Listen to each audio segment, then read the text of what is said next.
few weeks ago, a DM friend and I were talking. He was designing the final fight for a low-level adventure, and his big bad evil guy needed another feature.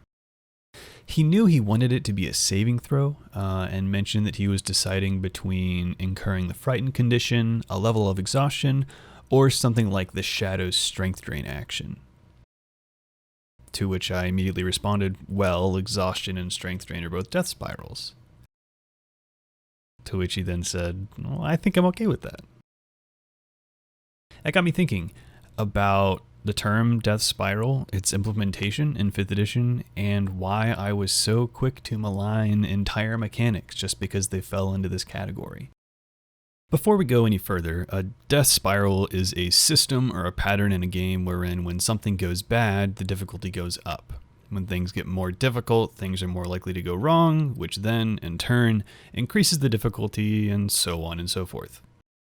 A good example would be the Shadow's strength drain action. When it hits you with an attack, your strength stat is reduced by 1d4, and if your strength is reduced to 0 in this manner, you die. On top of that, the only way to undo this effect is to rest. Getting your strength drained, especially as a strength-based martial class, is going to reduce your damage output, which gives the Shadows more turns to drain you, and so on and so forth. Give the graphic a quick rotation, and you can see the telltale shape of a death spiral. There are many mentions of death spirals in the online D&D community. I found blog and forum posts complaining about them as far back as 2006, and I bet if I had kept looking I could have found older ones. At some point in my DMing career, I bought into this line of thinking, that they were volatile at best and bad game design at worst. But if so many people in the TTRPG community have been complaining about this kind of mechanic for at least 17 years, why are there still so many in the game? I know that Wizards isn't infallible, and they also have a history of preserving outdated mechanics for the sake of nostalgia, but this didn't seem like an oversight, and it didn't seem like something to appease the old heads. After a bit of thought and a bit of research, I have come to a few conclusions, which I have organized into an easily digestible numbered list. Point 1. Mechanics in 5th edition don't exist as a binary with death spirals on one side and everything else on the other. It's a little more complicated than that. The assumed default for 5th edition, especially at low levels, is what I'll call a modal or a stair-step mechanic. Say a given creature starts at neutral or 0. If they are debuffed, say frightened by a quasit, then consider them at -1. In their weakened state, the encounter will be more difficult, but there is a way back to neutral, in this case hitting a DC 10 wisdom save at the end of your turn. Alternatively, a character could receive a modal buff, say Shield of Faith from a friendly paladin, putting them at +1. They could then, in turn, be sent back down to neutral if the caster loses concentration. It is compared to this assumed normal that death spirals might seem unfair or unsporting. I think it's possible that the prevalence of modal mechanics like this at low levels can give players incomplete expectations about the rest of the adventure or of combat in 5th edition as a whole.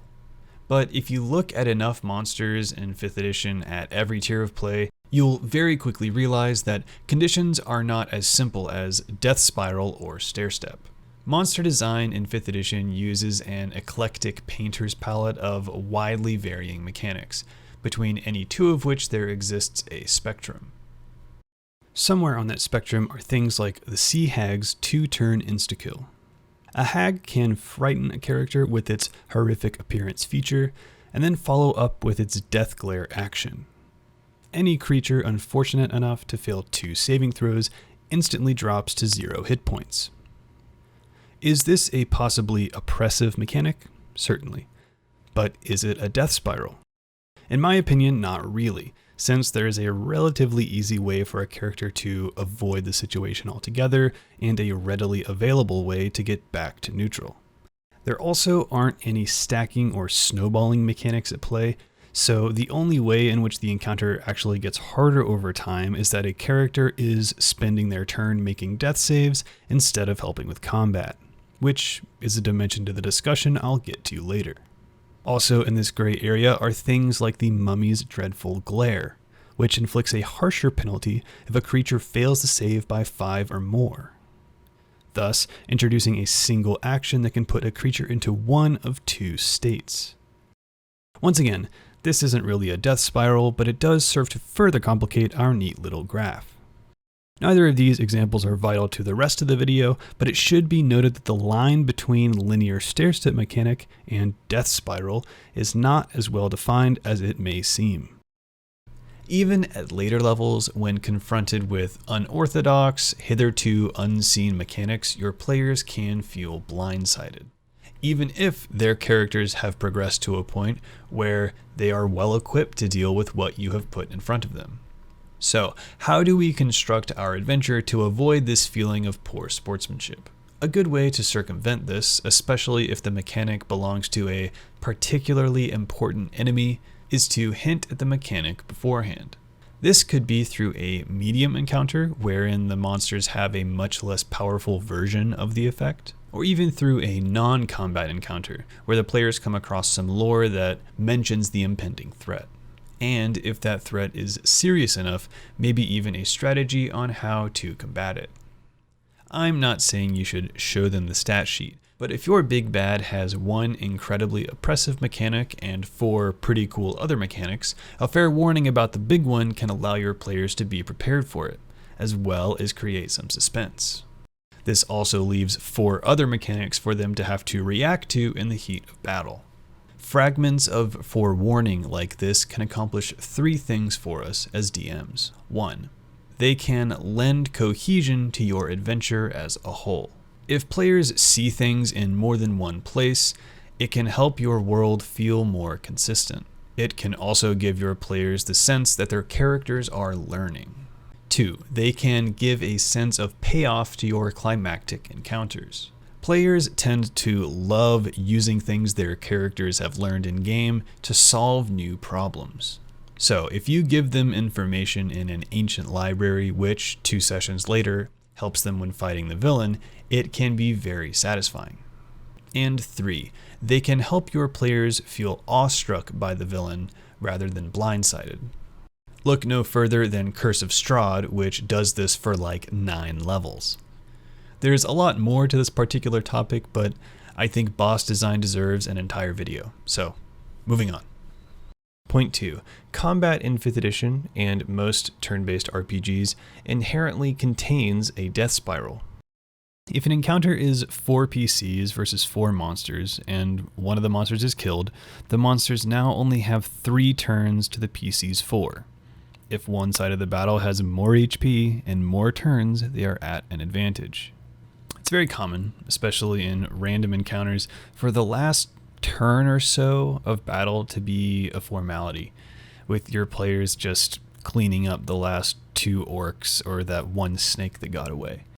And then in the opposite situation, if one of the PCs goes down, the players now only have 3 turns to the enemy's 4. The only difference this time is you have to listen to your friend who's playing a wizard complain about how HP scaling works. There are monster mechanics that seem to have been implemented to combat the spirally nature of the system, things like multi-attack and legendary actions. Though, in my experience, they do not completely negate it. This is not a video about the shortcomings of 5e's combat system or turn-based combat in general, both of which I tend to enjoy. But it is important to understand the ways in which your combat system does not perfectly simulate the reality you're trying to create at the table. It's also helpful to understand the steps the game designers have gone to mitigate these inaccuracies. What I mean to say is using a death spiraling mechanic like strength drain or exhaustion is not going to contaminate an otherwise perfectly linear and balanced encounter. It's just going to make the curve a little steeper. Point 3. Death spirals in 5e usually aren't that big of a deal. Combat in 5th edition is pretty fast. I don't mean in real world time, I mean in number of turns. I'm designing a medium encounter. I assume it's going to be about 5 turns long. Maybe 3 turns for an easy encounter meant only as an inconvenience, up to 8 for the mini boss in the last room of a dungeon. Then maybe 12 to 15 for the final climactic fight against the main villain at the end of an adventure. Operating under this range of encounters, there usually isn't enough time for a death spiral mechanic to really kick in. Short of you throwing like 15 shadows at a low level party, which I might consider poor sportsmanship, or if you're dealing with lair actions or ambient effects that proc on the entire battle map at the end of every turn, most balanced encounters are not going to be made that much more difficult by someone's strength being drained. As an aside, I would probably deploy a drain effect like that of the Wraith or the Shadow at the beginning of a dungeon in a medium encounter, so the players have to make some hard decisions about whether to continue forward in a possibly strength drained state or rest, getting rid of the strength drain but risking a random encounter or the bad guy getting away or calling for reinforcements. So most of the time that these mechanics really function as death spirals are going to be in longer encounters, like the aforementioned 8-turn mini bosses to those 12 to 15 turn big bad evil guys. Which begs the question, if they usually aren't that big of a deal, does it matter when you actually deploy a death spiral mechanic? Point 4. Adventures should have a perceptible tone and theme. There's an old writing trick where you take a note card or a post-it note that has your thesis or theme written on it and stick it somewhere you can see while you're writing. Then after every sentence you write, you look back at the card and make sure that what you wrote is reinforcing what you want to convey with the piece as a whole. This is a decent method for an essay, maybe a suboptimal one for narrative, but it does encourage cohesion in your writing, which is important in adventure design as well. The zoom level at which you choose to define a complete story in your game is up to you, but where you draw these lines will delineate your adventure, meaning there will be a beginning, a middle, and an ending, and a main plot line will reach conclusion, whether that is being solved or just altered, usually in a climactic encounter with the big bad guy. This isn't the only way to do things, but in my experience, it is a pretty decent way to do them. So when talking about tone and plots, I'll be operating at that adventure zoom level. So between 3 levels for the shorter adventures and 10 levels for the real beefy ones. In your adventure, you want as many things working in concert to heighten the experience of your players as possible. This can mean physical additions to the table, like minis, battle maps, music, even lighting. But it should also mean things that your players encounter in fiction, like the NPCs, monsters, and obstacles that you put in front of them. Now, I don't mean to say that every second of every session should feel the same, but I have found it helpful to establish a baseline for my players, one that feels different from the previous and the following adventures' baselines. Small diversions in tone here and there can do wonders for keeping things fresh in an adventure, but I have found it very helpful to have a normal for my players, even if that normal is completely insane. For example, I ran an island survival adventure a few years ago wherein the players had to get from one end of the island to the other, where they knew there was a port with a ship that could take them back home. The theme for the adventure was a pretty classic man versus nature. The struggle between knowing they needed to keep pushing forward weighed against the risk of going deeper into an incredibly dangerous jungle. At the beginning of each in-game day, I would ask my players what their travel action would be, whether they wanted to forage for food, a relatively safe option, go hunting, which yielded more food than foraging but had a slight chance for a monster encounter, or to explore, which was by far the most dangerous option, but could possibly provide them with game-changing loot or allies. This simple question and daily structure kept my players feeling what I wanted them to feel, like they were in a battle against the island itself. Several times during the adventure, the party had reason to divert towards a specific location, make contact with a kobold encampment, investigate a lost temple, whatever. Each of these diversions had a slight shift in tone, but as soon as that diversion was done, and they were long rested, they would wake up, and I would ask them, "What are your travel actions?" Immediately, they knew they were back traveling through the jungle, and back to the baseline of the adventure. Now, most modern games aren't going to have the rigid daily structure of a survival campaign like this or something similar like a dungeon crawl, but I have found that normal for your players of a consistent tone or theme to be very helpful. Which brings me to point 5. If a mechanic or encounter doesn't reinforce the tone you want, change it. For example, let's look at a classic pre-rolled encounter. 7 orcs and an orc war chief. If you're running a high fantasy game set in a Tolkienian temperate forested medieval Europe analog where your players are trying to save the blacksmith's daughter, you don't have much work to do. The encounter is already enforcing the tone of the adventure. If, on the other hand, you are running a political intrigue adventure set in a Western Han analog, rife with coups d'etats, succession disputes, and assassination attempts, maybe instead of a raiding party, the orcs are part of their tribe's emissary to the capital. Maybe the war chief has all of a Drow Inquisitor's spells. Maybe instead of just a fight, they come in peace and offer to let the players share camp for the evening. But then, a scream pierces the early morning silence. The head diplomat's second in command has been found dead, murdered in their sleep. Now your players are embroiled in a diplomatic powder keg as the prime suspects in a mini whodunit. Same stat blocks, same monsters, possibly the same combat, but the tone is totally different. But what does any of this have to do with death spirals? If they are not that big of a deal and already inherently part of 5th edition combat, why should it matter whether you include or exclude them from an encounter? Death spirals, like all features and mechanics, are tools in your DM tool belt, and you should be using every tool at your disposal to heighten your player's experience.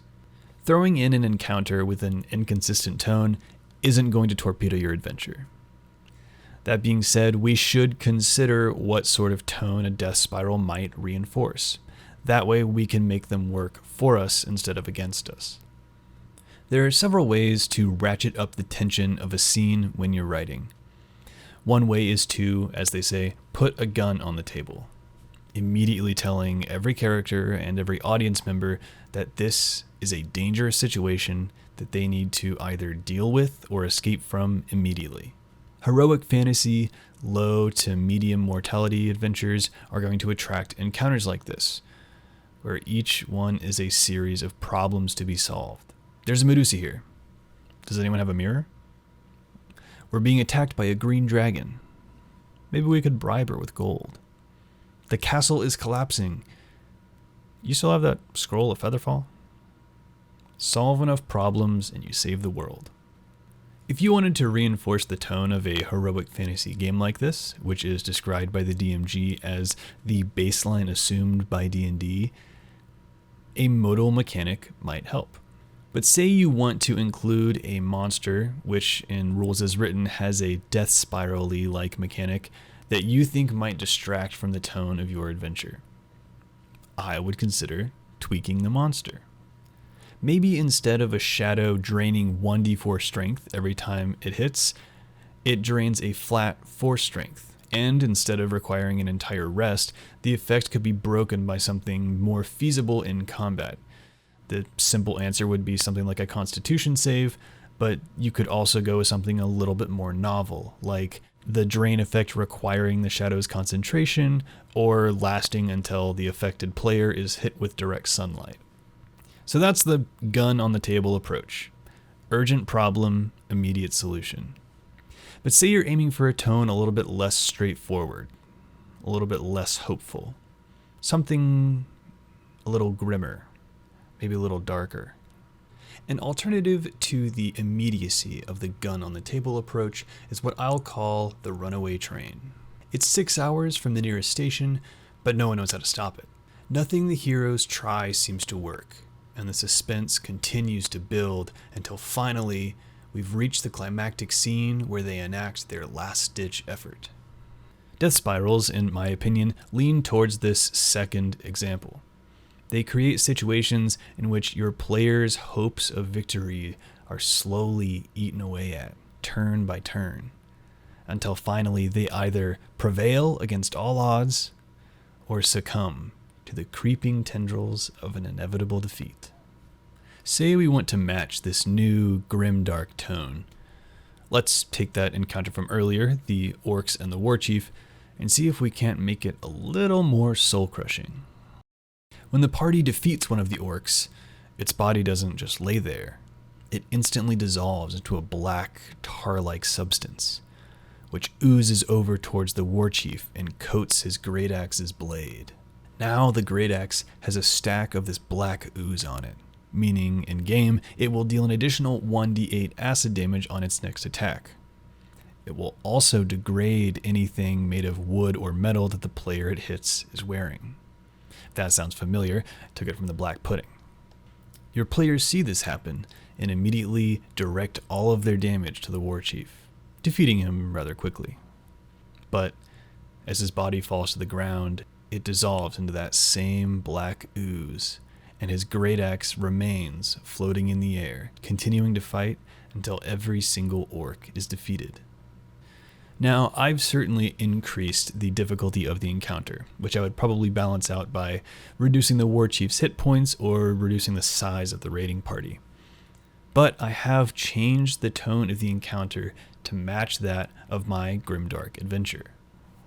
I also have the added bonus of a cool weapon, either a cursed item or a relic that's somehow relevant to the B-plot later on.